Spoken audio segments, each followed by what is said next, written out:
이스라엘 북부 국경과 레바논 남부 양쪽 모두의 현재 상황에 대해 설명해 주시고 상황을 정리해 주실 수 있겠습니까?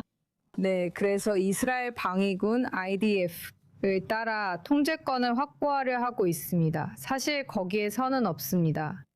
하지만 그 거리는 국경에서 때로는 1km, 때로는 12km 떨어져 있으며 다시 한번 안전지대를 만들고 있습니다.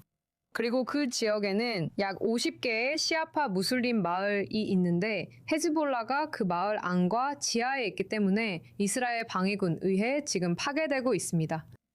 이것은 양측 사이에 매일 접촉과 교전, 충돌이 있다는 것을 의미합니다. 헤즈볼라의 주요 위협은 FPVS인데 이것은 때때로 멀리 떨어진 곳, 심지어 옐로우 라인 안이 아닌 곳에서 발사되는 소형 드론입니다. 그리고 그것들을 추적하기가 어렵기 때문에 요격하기도 어렵습니다. 아주 작아서 소량의 폭발물만 실을 수 있습니다. 그리고 그 드론들은 레바논이나 국경 근처 이스라엘에서 군인들을 공격합니다. 그래서 요격 시도가 경보를 유발하고 그런 식으로 우리는 북쪽의 여러 지역 사회에서 매일 사이렌 소리를 듣게 됩니다. 그리고 때때로 지난 금요일처럼 헤즈볼라가 이스라엘 지역 사회를 향해 의도적으로 로켓을 발사하기도 합니다. 금요일에는 아리아와 키리앗에서만 그랬어요. 그래서 정상으로 돌아가는 것 같지만 사실 우리가 사는 곳에서는 전쟁의 소리가 끊이지 않아요. 그럼 2024년의 이전 교전과 비교해서 헤즈볼라의 전술 변화가 있다고 보시나요? 네, 완전히 달라요. 2024년에는 헤즈볼라가 한 번에 쏘는 로켓이 20발, 30발 정도였고 때로는 그보다 더 많았어요. 이번 작전에서는 이런 일이 일어나지 않았고 소위 휴전이라고 하는 상황에서도 전혀 일어나지 않고 있어요. 말씀하신 것에 동의해요. 휴전은 없어요. 사실 텔아비브에는 휴전이 있고 베이루트에도 휴전이 있어요. 그리고 첫 번째 예외는 지난주 라두안 여단 사령관이 피살된 사건이었어요. 하지만 이것만으로는 헤즈볼라의 재건 과정을 진정으로 멈추기에는 턱없이 부족해요. 이스라엘 방위군의 주요 활동은 남부에 집중되어 있고 헤즈볼라의 주요 활동은 이스라엘 북부에 집중되어 있어요. 헤즈볼라 재건 노력에 대해 말씀하셨죠? 그들은 무기를 어떻게 조달하고 있나요? 이번이 두 번째 격렬한 교전인데 물론 지금은 3월과 4월 초에 비해 조금 더 제한적이긴 하지만요. 하지만 그들은 여전히 로켓을 발사하고 있고 드론도 가지고 있습니다. 그리고 이런 FPV도 보유하고 있죠. 이게 다 직접 만든 건가요? 아니면 레바논으로 밀반입하는 건가요? 우리가 알고 있는 FPV 드론에 관해서는 아마도 수입된 것일 가능성이 높지만 레바논에서 조립할 수 있는 능력을 개발할 수도 있습니다. 다른 것들도 조립될 수 있습니다. 우리가 알고 있는 것은 소형 제조 작업장에서 UAV를 제작하고 있다는 것입니다. 로켓은 만들기가 쉽습니다. 네, 그리고 이것들은 베이루트나 데부카에서 생산되고 있습니다.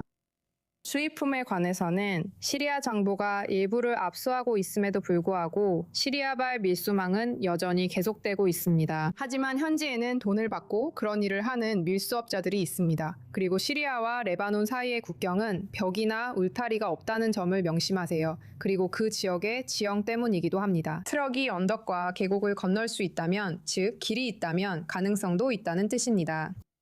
그 외에도 아마 해상 경로도 활발하게 이용되고 있을 것입니다. 질문은 하리리 공항에 관한 것인데 예전처럼 정기적으로 이란 항공편이 착륙하지 않고 오직 외교관들만 오가고 있습니다. 어쩌면 그들이 무언가를 가져올 수도 있겠죠? FPV에 관해서는 그것들이 아주 작기 때문에 수백 개를 운반하는데 트럭 한 대만 있으면 된다는 점을 명심하세요. 바이오사릿 말씀하신 내용은 정말로 놀랍습니다. 제 말은 제가 언급했듯이 2024년의 격렬한 전쟁 이후 레바논에서 두 번째 휴전이라는 겁니다. 그때 이스라엘은 전쟁이 끝난 후 헤즈볼라의 능력을 상당히 약화시켰다고 말했습니다. 로켓 무기의 80%가 파괴되었고 그 대부분이 하루 만에 노던 에로우즈라는 단일 작전에서 파괴되었습니다.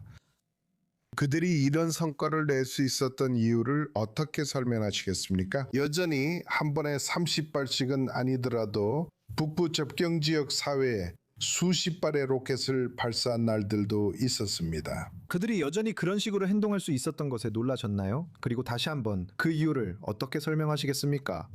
보세요. 이건 전부 수학적인 문제예요. 숫자를 보면 2023년에 헤즈볼라는 7만 5천 발의 로켓을 가지고 있었습니다. 저는 지금 로켓에 대해서만 말씀드리는 거예요. 박격포나 드론, 무인 항공기는 포함하지 않습니다.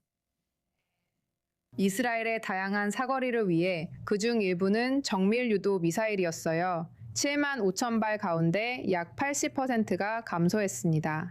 그래서 약 2만 발 정도가 남게 됩니다. 그리고 두 차례 작전 사이에 우리는 레바논에서 하루에 2번 정도 헤즈볼라를 상대로 공격을 했어요. 레바논 전역에서였지만 주로 남부에서 이루어졌습니다. 그래서 아마도 2월 말 현재 작전에 들어갔을 때 우리가 그들을 더 약화시켰을 수도 있어요.